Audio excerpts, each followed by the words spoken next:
everyone, this video is going to be a bit of a different one. It's another voiceover before I get into coming back on camera and making content, because there's something that I really want to talk about that I've not seen anyone else talk about yet. Yep, you've guessed it from the picture here. It is going to be something about Nikki Tutorials.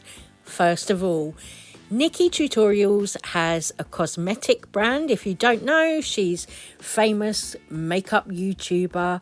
She's done things like present Eurovision Song Contest, all of that kind of stuff. She's got over 19 million followers on Instagram and over 8 million over on TikTok. Her brand, Nimya, was just celebrating their 3rd year as a brand. Nikki was on TikTok live celebrating packing orders, and somebody in Nikki's comments happened to say something that she definitely didn't want to respond to.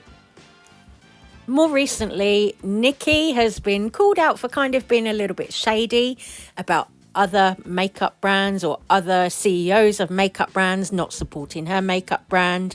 People have hinted that she's talking about James Charles and his painted brand, and also Jeffree Star and his brand, because Nikki did used to review his brand, but he's never reviewed her brand. So Nikki, she's kind of feeling a little bit annoyed that these other YouTubers don't support her Nimya brand.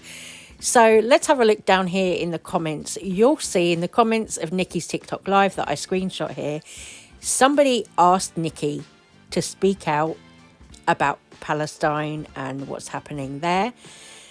Nikki completely ignored the comment, did not respond to it. She'd been responding to other comments on the live while she was packing her orders and talking to some of her followers, but she completely ignored the comment about Palestine. Then somebody down in the comments said, no, she's not going to speak up at all because she'll lose money. Aside from Nikki, somebody else who kind of showed their arse a bit on October 7th was Kelly Osbourne. Kelly took to her own Instagram account and she posted a link which was linking to a charity called Stand With Us. Now, this is problematic because they are a charity who say they're against anti-Semitism, but they're supporting Israel. And when you looked at it, it was a little bit choice, you know, to post that on October 7th of all days. And I'm going to include this little bit of footage from one of the demos that I went to. This one was from way back in February. Now, for Kelly, what she did on Instagram was when she got a little bit of stick for posting her support for Israel, what she did was come out saying, oh, well, my mother's Jewish. That means I'm a Jew as well. So I'm going to support Israel. And honestly, like, that's not really a good enough argument, I think, because she obviously doesn't know that Jews are marching with us. They're at the same demos right next to us when we are asking for a ceasefire, when we are asking for the bombing of Palestine to stop. Jews are right there with us supporting. Drag racist Shea Coulee also spoke out on October 7th, saying while Western media and politicians continue to sanitise the genocide that has been transpiring for the last year, this day and every other day will be Free Palestine. So while we're side-eyeing Nikki Tutorials and Kelly Osbourne for things that they have and haven't done on social media recently, I think it's important we mention Huda Kattan from Huda Beauty, because in complete contrast to both Nikki and Kelly, Huda is somebody who's been very, very vocal this whole last year with her support for Palestine. She's posted countless times on social media about it. You see a lot of her Instagram stories are things supporting Palestine. And she also posted this on October 7th. How is it possible that a country can get away with doing so much bad? The attacks in Palestine and Gaza, in the West Bank, and now in Lebanon. It's really disheartening to see so much injustice. Today marks 1 year of the brutal attacks and genocide on Palestine.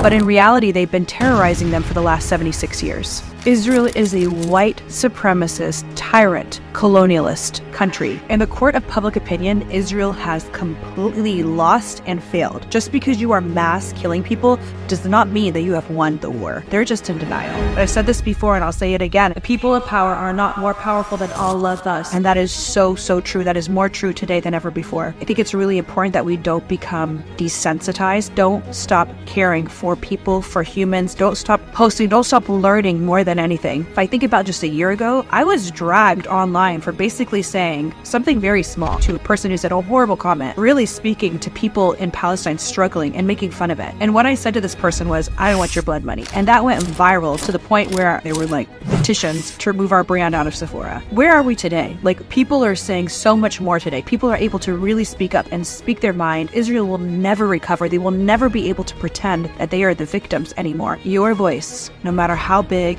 how small, how passionate, if you are using your voice in any way, trust me, you are contributing to a difference. One person may learn from you and they may teach another person who teaches another person, and together that's how we make change. The butterfly effect is a really powerful thing. The butterfly effect basically means that a butterfly flapping its wings off some coast contributes to a hurricane that happens 1,000 miles away.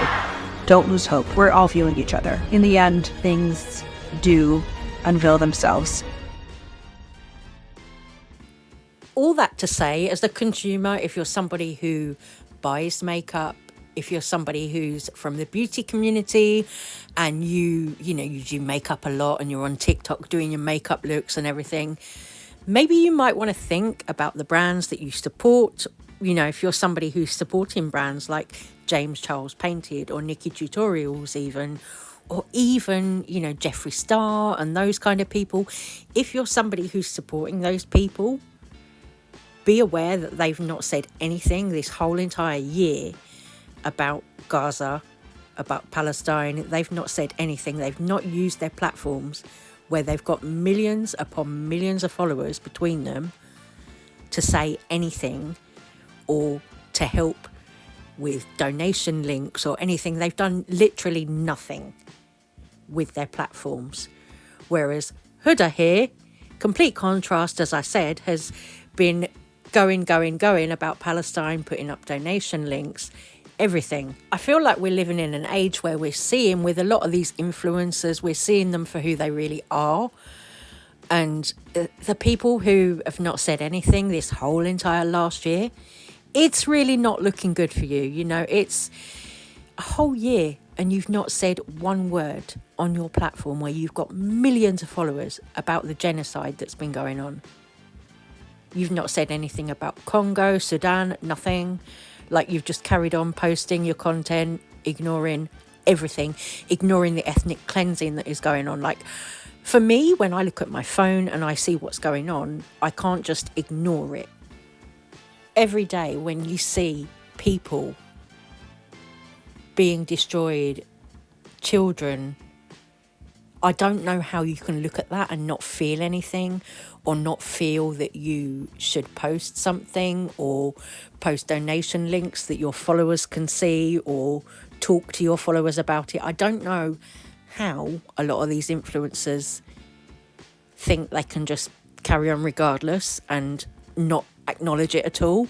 And I might lose followers for posting this video, but at the end of the day, that's really not important to me. When you look at what's going on, that is irrelevant. I'm going to leave a donation link for the Palestine Children's Relief Fund under this video in the description as well. And I'm also going to leave you with this video from Bisan, who posted this today.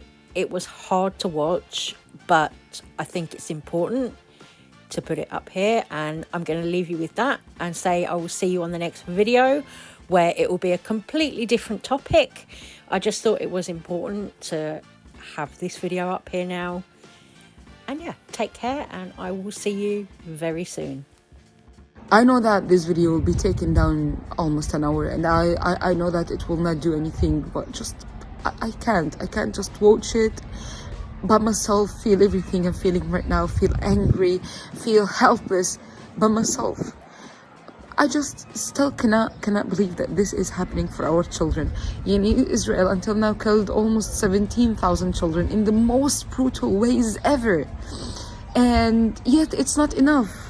2 hours ago, these children were playing football in the street in the Shata refugee camp in the west of Gaza City, in the north of Gaza Strip.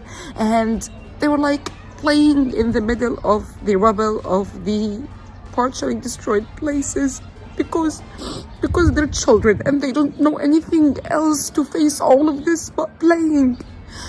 And they were killed. 2 hours ago, they were playing around their mothers and fathers who are not helpless also. And now there are coffins and they died. They died, just like the thousands of children before. These people did not evacuate the north of Gaza Strip, not only because they stick to the right to stay, but also because people are not safe in the south. People are not safe in the south. 2 days ago, Rafidia massacre in Rafidia school in Deir al-Balah happened. About 30 people were killed, and we also saw children cut into pieces, just hands away from heads, away from legs, and all these scenes that keep reminding us that they are trying to normalize all of these things. They are besieging the north of Gaza Strip for the 9th day in a row. Then when some people succeeded to escape to Gaza City, also in the north of Gaza Strip, they bombed them. They keep bombing people wherever they are, in Jabalia, in Beit Hanun, in Beit Lahia, in Saftawi, in Gaza, in Rimal, in Shata, in Shujaiya, in Tufah, everywhere, just everywhere. Because it's the thing. They don't have rules. It's a genocide. The only thing they want is to kill people. To kill the people. To reach to a zero population, no Palestinians, like annihilated Palestinians, by killing them.